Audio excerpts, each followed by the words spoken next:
In this 3-minute game review, we're looking at Dragoness, Command of the Flame. So hit that subscribe button and let's get into it.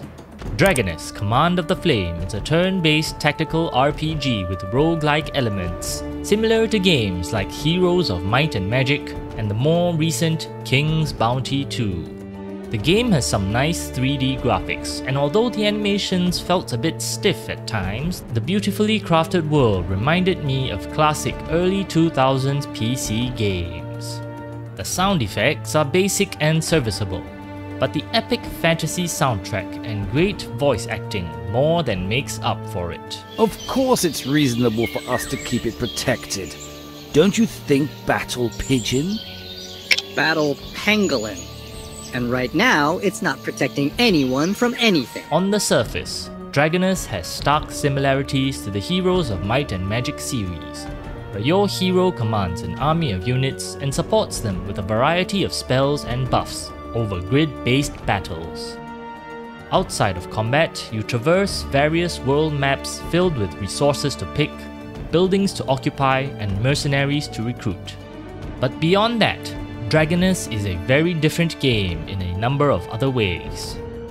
For example, instead of having to manage several cities on a single map, you only have access to one main city, the capital, where you construct buildings that upgrade your spells, artifacts, and unlock new units so that you can merge them to create stronger ones. From the capital, you are sent by the Dragoness to go on missions to other individual maps, where you complete quests before returning back to the same city, so your upgrades and constructions carry over from mission to mission. On the flip side, the skills and talents that your hero has changes with every mission and death, netting you various end-of-turn bonuses like additional health, more damage, or extra steps on the world map. This is where the game's roguelike elements keeps things challenging, as you will have to keep changing your strategy based on the skills and talents that you get, instead of relying solely on one singular build.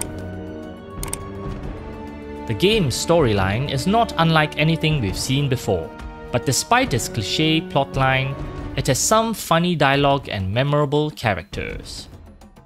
Dragoness, Command of the Flame tries to innovate when it comes to the gameplay mechanics. The fundamental blend between turn-based strategy and roguelike elements is a refreshing one, keeping the player on their toes, but it also makes the game disproportionately challenging, especially at the start, when trying to create an optimized build could be severely hampered by bad RNG luck. Not to mention, the game also suffers from some annoyingly clunky UI and optimization issues.